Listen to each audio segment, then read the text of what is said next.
Hey guys, welcome back to the JPM Performance channel. It is time for the weekly shop tour. It is a rainy day here in Topeka. It's supposed to rain all day, which is actually a good thing to get in the fall. But it is Thursday, October 28th. Why there is an X on this day, I have no idea. Can't remember. Sometimes I write marked days and really don't know what they mean because I do it at the beginning of the year. But anyway, let's do a quick little tour. I've been spending most of my last week on one project, but I do have Wade McBride's transmission apart here. So this is a Quaife close ratio synchro transmission that goes into a stock Miata box.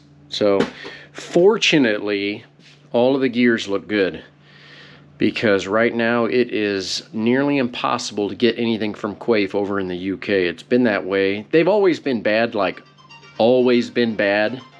Oh, look at that. Phone's ringing. Go away. I should really turn that down during these, shouldn't I? Why don't we do that? Gosh, total rookie mistake. Okay, back to it.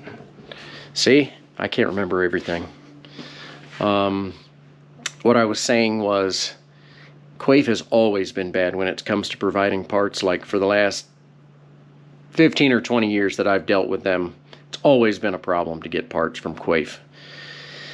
Really looking forward to the day when I don't have to deal with that anymore. But for now, we do. So I've got everything inspected, cleaned, cases cleaned out. A quick little detail here for you. These have always been, and Miatas in general have an issue with breaking bolts, case bolts. So what I've been doing over the last few years with these Quaifes is drilling out the cases and installing these 10mm bolts versus the 8mm bolts. So you have to drill all the cases. These are obviously some of the longer ones that you have to drill. And then retap the bell housing here and install much larger bolts. Makes the whole setup stronger, lasts longer, and it's been working really well. So that's been a good thing. Working on David Bednar's cylinder head here for his new engine over the winter. Still waiting on some parts here for the hubs for the Cadillac. Should be here today, actually. All of the seals and bearings and everything that I need. Waiting on one piece for the X-Track here for the rear drive flange.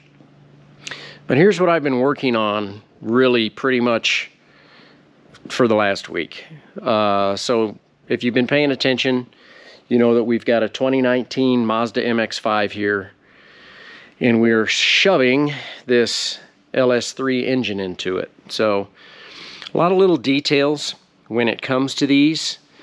You can see that the customer here had a really nice Swain coating installed on the headers, but I went ahead and did a really good wrap job on this starter with some heat shielding and some special clamps that I had. Obviously it all fits into this subframe really nicely. It's tight, but you know, when you're shoving a big motor into a little car like this, it's gonna be tight, right? That's just kind of the standard deal. So moving around this direction, you can see the headers over here, and then when we get up front, you can really see. Well, let's see, the motor's not sitting quite level here. I had it jacked up a little too much. There we go. So that's about where the engine sits in the subframe. So the reason that it's not in the car is because there's a whole brace system that bolts in under the car to the bottom of this transmission. Well, we don't have that yet, and so I'm in a little bit of limbo here. But you can see all of the front pulley systems are done. Did end up upgrading the front crank damper. Last week you saw it come in the mail while we were doing the shop tour. A much nicer front crank damper and an ARP bolt. Much nicer than stock. And as you can see, with this new upgraded sway bar, everything's pretty close. There's an 1/8 of an inch between the sway bar and the pulleys. Now, the engine may go down a little bit in the back. You can't really set that depth until we mock it up into the car, and I can't do any of that until the bracing for the transmission is here. So, like I said, we're in a little bit of limbo, but they've got this really neat external setup for the air conditioner here. That's what this is. And so just about have all the mods done for the chassis. So there were, if you know anything about these cars, there was a big piece of metal that went across here that basically the stock battery and ECU sat on. So I've removed all that, got it all painted up nice. There was all sorts of little tabs that you had to remove. The biggest modification was here in the tunnel. So I had to slice it here and then fold this part of the tunnel in. And that's going to be for the back of that, back of the engine there. So, but I don't know if I need to beat on it even more until I'm able to actually mock it up into the car. So, like I said, we're on a little bit of limbo mode. Already modified the steering adapter for the steering rack. Already have all of the steering in. Like you can see, the sway bar and the brakes are done. Clutch, transmission, and look how much smaller the pile is.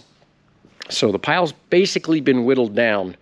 I've been working on everything that I can for the amount of parts that I have. So there's a modification to the clutch pedal to install a Willwood master cylinder, but don't have the adapter for that. Here's the radiator, but we don't have the fans. So there's just a few items that we're still waiting on, you know, the coilovers and cold air intake and things like that. So little bit of limbo here. We're just going to kind of let the car sit and wait for some parts to come in. So in the meantime, continually working on Wade's car here a little bit. I think the front brakes were on last week, but all the rears are on now. Looking good. There's really not a whole lot else to do to the car at this point. Did get the bearings in for the Watts linkage for the Cadillac. So this sits down at the bottom of the housing, and these bearings were just completely worn out. So those are all ready to go. The new axles are ready to go. As soon as I get the new seals and hubs and all the bearings and all that. So for the seals in there and then the hub seals, we'll be able to get this differential back in. Hopefully we'll get the flange for the transmission to either today or tomorrow. And after that, the only thing we're going to be waiting on is a drive shaft. So no progress on the Integra this week. Like I said, I've been pushing really hard on the ND Mx-5, and I think Eric's just been kind of working on his parts and pieces for the winter, so not much going on there. BMW update. As you can see, the bodywork is off. Everything actually underneath has been looking really good. So the next step on this car is going to be to get the engine and transmission out so that I can get the engine up on the engine stand. You can't put the cylinder heads on these back on in the car, otherwise I would. But the way that the lifters work, you have to actually tip it on its side, both directions, to get the lifters and the shims back in. So progress every week, that's the key. So that's kind of where we're at here this week. Not super exciting, but a much smaller pile for the ND, and a really good looking setup here. I mean, you can see how these custom headers just tuck right in next to the transmission. I mean, everything is just well thought out. Of course, like anything, nothing's bolt right on. You know, I've had to modify a few things, adapt, overcome.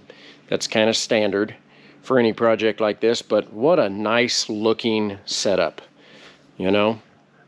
I don't know that I could be much happier with this. So hopefully it won't be too much longer and you will see this up inside here, and we will continue the process of the LS3 ND2 project. So hope you guys have had a great week.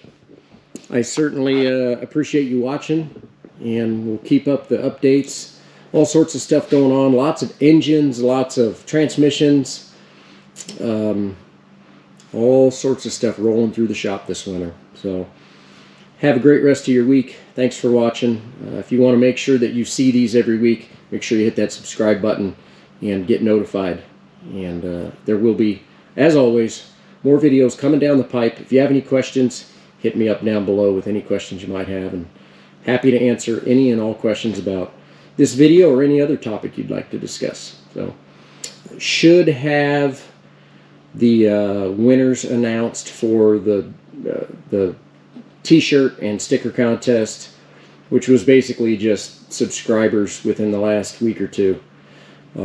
Hopefully should be getting in contact with them. Hopefully you are one of them if you're watching, and we'll be in contact with you, and we'll get those out to you as well. So thanks guys, have a great rest of your week. Thank you for watching.